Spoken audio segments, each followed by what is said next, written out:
श्री राम ज्योतिष India YouTube channel में सभी ज्योतिष प्रेमियों का स्वागत है। आज की कक्षा का विचार है अष्टमेश होने का दोष किस ग्रह को लगता है और किस ग्रह को नहीं लगता है, उसके ऊपर विचार करेंगे। सामान्य रूप से ज्योतिष के सिद्धांतों में बताया गया है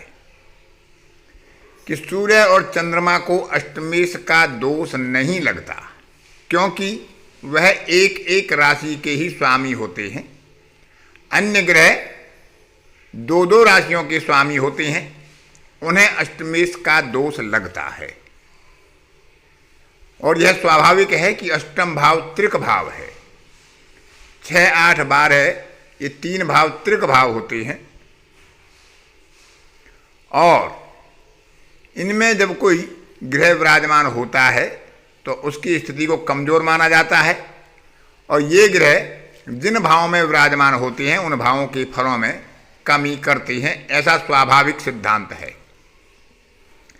इन तीनों भावों में भी अष्टमेश को या अष्टम भाव को ज़्यादा प्रभावी माना गया है,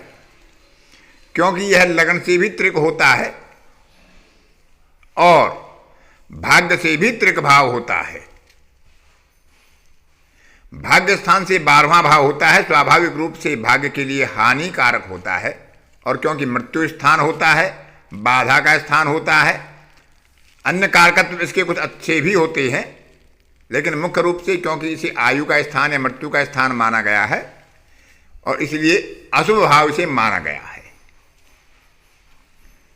इसी के आधार पर 64वें नवांश और 22वीं द्वेषकांड के स्वामी का भी निर्धारण होता है। तो अष्टम भाव में कोई ग्रह बैठता है वह कमजोर माना जाता है और अष्टमेश ग्रह को भी अच्छे स्वरूप में नहीं लिया जाता है। तो आज इसी बात पर विचार करेंगे कि किस ग्रह पर अष्टमेश का होने का दोष होगा और अष्टमेश होने का जातक को प्रभाव देखना पड़ेगा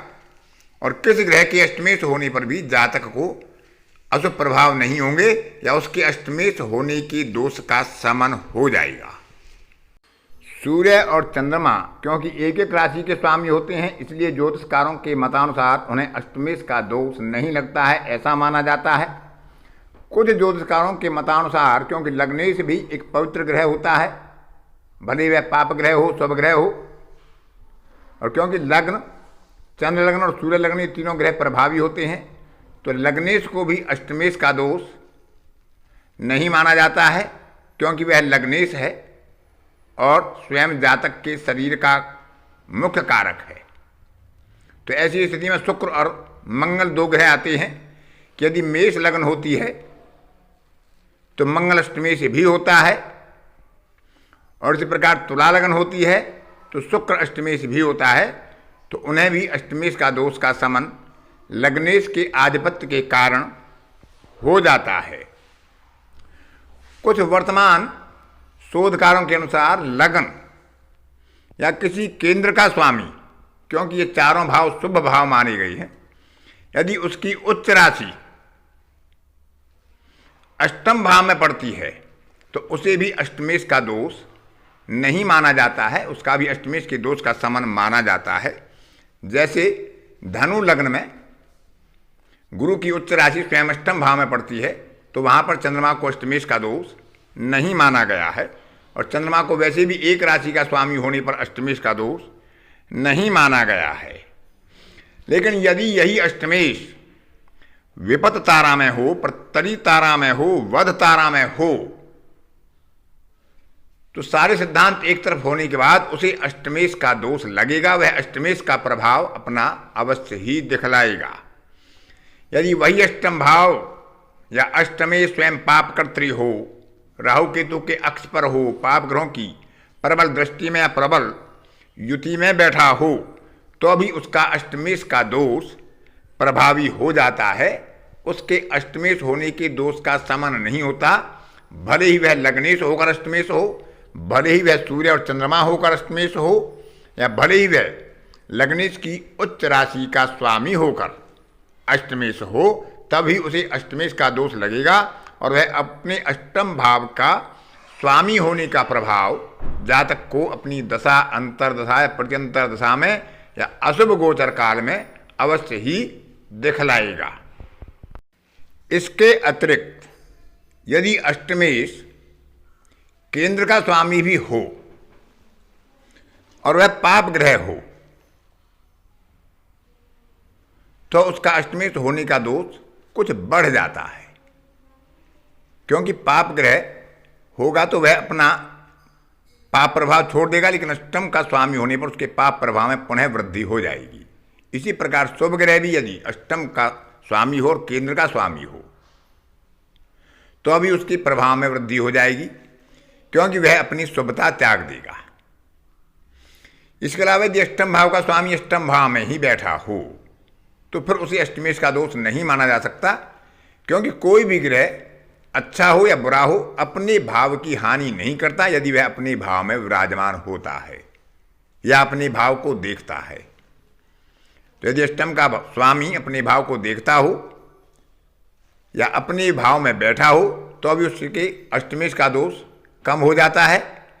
क्योंकि वह एक विपरीत राजयोग का निर्माण करता है। इसी प्रकार से अष्टम भाव का स्वामी यदि छठवें और 12वें भाव में बैठ जाए या अपने स्वयं के अष्टम भाव में बैठ जाए यानी त्रिक स्थान में बैठ जाए, अथवा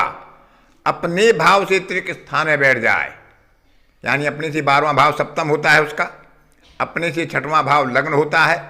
और अपने भाव से अष्टम भाव उसका तृतीय भाव होता है, तो अभी उसके दोषों में शांति होती है, उसका प्रभाव बहुत अधिक अशुभ नहीं होता है। लेकिन तृतीय भाव में जब वो बैठता है तो क्योंकि वह अष्टम से अष्टम भाव होता है तो यहाँ भावात भाव का सिद्धांत भी लागू हो जाता है। तो अष्टम के प्रभाव तृतीय में बैठने पर कुछ अधिक अशुभ भी हो सकती है यदि वह उसकी अपनी राशि ना हो, क्योंकि अष्टमेश मंगल होकर तृतीय भाव में अपनी राशि में बैठी या अष्टमेश शुक्र होकर अपनी राशि में बैठी या कोई ग्रह अपनी उच्च राशि में वहां पर बैठेगा तृतीय भाव में अष्टमेश होकर, तब उसके दोष कुछ समन हो सकते हैं। लेकिन यदि वह शत्रु राशि में बैठेगा तब उसके दोष और बढ़ जाएंगे, क्योंकि एक बाधा के बाद दूसरी बाधा उसके जीवन में आती रहती है। अष्टम भाव बाधा का भाव है, भाग्य हानि का भाव है, तो वह उसके लिए एक बाधक प्रभाव देने की स्थिति में आ जाता है। इसके अलावा हमें अष्टमेश पर शुभ ग्रहों की युति, शुभ ग्रहों की दृष्टि और शुभ कर्तृ योग का प्रभाव भी देख लेना चाहिए। यदि कोई भी ग्रह अष्टमेश होकर शुभ ग्रह की दृष्टि में हो, विशेषकर अपनी राशि स्वामी की दृष्टि में हो, तो वह अष्टम का प्रभाव देगा, लेकिन बहुत कम देगा और कहीं ना कहीं शुभ प्रभाव उसके अधिक हो जाएंगे। शुभ कर्तृ योग में हो, वर्गोत्तम नवांश में हो या पुष्कर नवांश में हो, तो भी वह अपने दोष का समन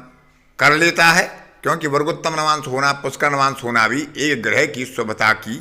वृद्धि ही करता है। लेकिन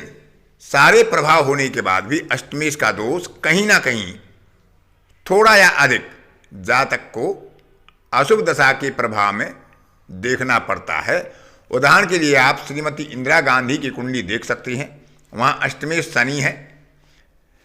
वह लग्न में बैठा है, लग्नेश से स्थान परिवर्तन करके बैठा है और लग्नेश स्वयं चंद्रमा उसको देख भी रहा है, तो शुभ ग्रह की दृष्टि में है, शुभ ग्रह की राशि में है, अपने भाव से 6वें भाव में है, तो अष्टम भाव के अशुभ प्रभावों को कम करके उसने श्रीमती इंदिरा गांधी को राजयोग प्रदान किया। लेकिन क्योंकि अष्टमेश है, तो अष्टमेश का किंचित दोष तो उन्हें लगा, उनका राज्य भंग भी हुआ, सत्ता से उन्हें उतरना भी पड़ा और उसी शनि की दशा में उनके ऊपर मृत्यु का आघात भी हुआ और अपने ही अंगरक्षकों के द्वारा उनकी हत्या की गई। तो अष्टमेश होने का किंचित दोष जातक को जब भी किसी पाप ग्रह की दशा अंतर्दशा आएगी तो वह प्रभावित अवश्य होगा। फिर भी अष्टमेश का प्रभाव किन स्वरूपों में कम हो सकता है वह आपको आज के कक्षा में बताया गया, क्योंकि अष्टमेश केवल आयु का स्वामी नहीं होता, अष्टम भाव के और भी प्रभाव होते हैं। अध्यात्म का प्रभाव है, शोध का प्रभाव है, जनता की सेवा का प्रभाव है, बीमा, वसीयत, विरासत आदि से संपत्ति मिलने का भाव भी अष्टम भाव है, क्योंकि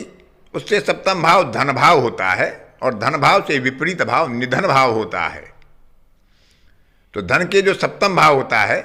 तो वहाँ से ऐसे धन की प्राप्ति जातक को अष्टम भाव से होती है जिसमें जातक को अपना पुरुषार्थ या परिश्रम नहीं करना पड़ता, जिसमें आपका शेयर,